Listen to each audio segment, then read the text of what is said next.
Hello there guys, welcome to the channel Talking with Jay Spring. On today's video I got a ranking video giving you the top 10 movies I've seen so far this year. Now there's going to be a bunch of movies which I've missed, which I could have seen maybe on Netflix, maybe movies that you guys have seen that I haven't seen, but this is just my list. Of course, don't forget to leave yours down below in that comment section. Of course, I'd love to hear your top 10.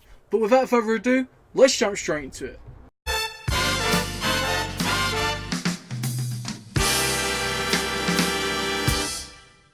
Number 10 guys, we have the movie Glass. Now I know this is a very controversial pick because a lot of you guys may generally just dislike this movie, and I can understand why. It was disappointing to a lot of people that really had their hearts set on it being a follow-up to the Unbreakable movie. Coming from Split, I feel like it's still a good sequel, but coming from Unbreakable, I can see everybody's points. I still generally really enjoyed this. This was probably one of the first movies I remember going to see in the beginning of the year, and I was super excited. I went to go and watch it and I finally got the ending I wanted. I know a lot of people were disappointed, but this generally was a good movie for me. Coming in at number 9, we have Alita Battle Angel. Also gave this an 8 out of 10 as well. This movie was very surprising.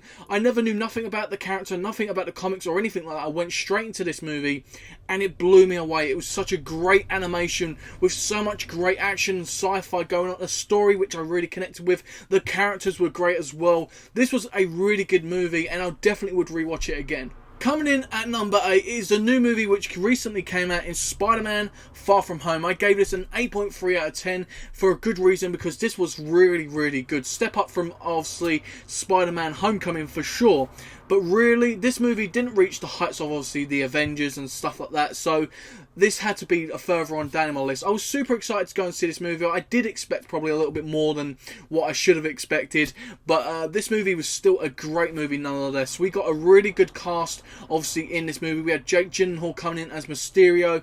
We had a great story, a great plot, great post-credits and mid-credit scenes. We had a whole bunch in this movie, which was great. Coming in at number 7, we have A Beautiful Boy. Now this was a very shocking one for me. I never knew nothing about it. I sort of researched into top movies which were coming out, and this was one of the movies coming out, and I didn't know what I was expecting going into this, and when I actually watched this movie, I was completely mesmerised with the story, the acting, the cinematography.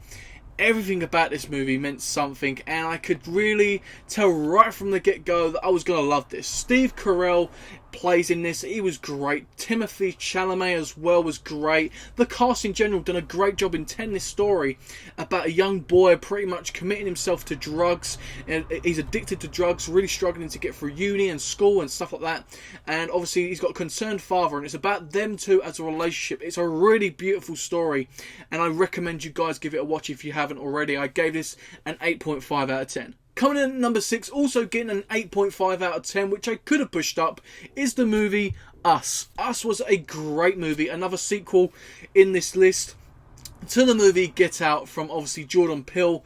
Done a great job in this movie. If you ask me which I prefer out of the two, I wouldn't know what to answer. I really wouldn't. This was a phenomenal movie. I didn't go and watch this in a cinema. I was actually very stupid. I was going to go and watch this movie, and it was one of the movies you go, shall I? I'm hearing mixed reviews at first, but then when people actually went to see this movie, they were saying it's a masterpiece, it was great and everything. So I was like, do I go and watch it? And when I went to go and watch it, it had already come out of the cinema, so I was very unlucky, but I actually managed to watch it at home, and it was just a great movie. The first time I watched it, absolutely loved it, and I've watched it about 4 or 5 times now. It is a great movie with great characters, great storyline, and it gives that horror which we really psychologically don't need, but it's still thrilling at the same time. It's so great. At number 5, we're getting into that top 5 spot now, and it is John Wick Chapter 3. I went to go and see this movie for the first time on my own. I went to the cinema on my own. It was actually shocking. I give this an 8.8 out of 10, near enough a 9. Absolutely amazing. This was great to finish off the trilogy. Obviously leaving it open as well at the end for possibly a John Wick 4 and a 5 or whatever. I love Keanu Reeves. Keanu Reeves had an amazing year, and this movie just topped it off. Really, it did. Great action-packed scenes, great choreography, great cinematography, a great storyline, obviously on the run from all the people that are after him. It was just great, and it was just really brilliantly directed as well. But going into that number 4 spot, guys, we have How to Train Your Dragon, The Hidden World. Now, this movie was amazing. This really cemented its place at number 4 for me, just ahead of John Wick, with an 8.8 as well. This movie was special because How to Train Your Dragon's been an animated series, an animated trilogy now, which has been really special to me. I don't love a lot of animated stuff. I respect it. I like some of it, but I've never been a lover of animated stuff massively. But this series I've always found special. Sort of like Toy Story when I was younger, a Lion King, and that sort of special. I don't know what it is with this. I think it's because it's dragons and it's sort of more interesting for a sort of young man and stuff. I really love these characters. I love the storyline. I think it had a great villain. I feel like, obviously, the whole, obviously, Hiccup standing up, being the king and stuff like that of the place, and I just loved it all. I felt like it was a great fairy tale story, which with a great ending, a sad ending at that as well. Everything was great in this movie.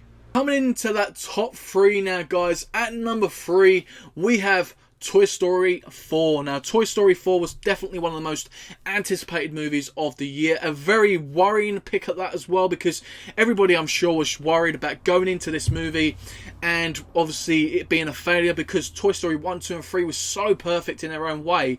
We didn't want that trilogy, that franchise, to be suffered by number 4. But boy, oh boy, was we wrong. This was amazing. The voice cast, the animation stepped up from Toy Story 1, 2 and 3.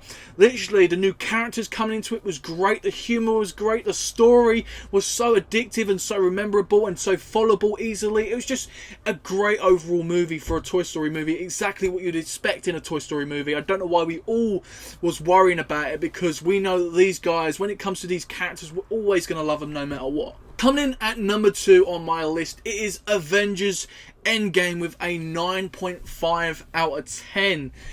Which is a high rating, so it just goes to show the number 1 pick is a very good pick of mine. And Avengers Endgame, wow. Just wow. How else can you top Avengers Infinity War? Now, obviously, I know a lot of people will disagree with that. People prefer Infinity War to Endgame, and I can understand that. But for me, this movie as a whole, I got to say goodbye to a couple of characters in the movie, obviously a couple of heroes, which were very special to me. And we got a good conclusion going into Phase 4. We got a great overall movie with shocks. We got, obviously, Thanos battling the Avengers. We got the whole plan and leading up to, obviously, from the leftover, obviously, from Infinity War, with obviously everyone being wiped out. This story was one of the most anticipated for sure. Probably my most anticipated movie, because I was so eager to find out what was going to go on, and we got that. We got so much in this movie. The only thing I was disappointed with this movie, there was a few little things, but mainly we didn't get, obviously, cameos, like in terms of Fantastic Four, all them sort of people showing up, which we wanted for Phase 4. And we didn't get that in, obviously, Spider-Man Far From Home either, but they're going to do that hopefully later on. They do it perfectly. But overall, this movie was obviously one of the best movies of the year so far.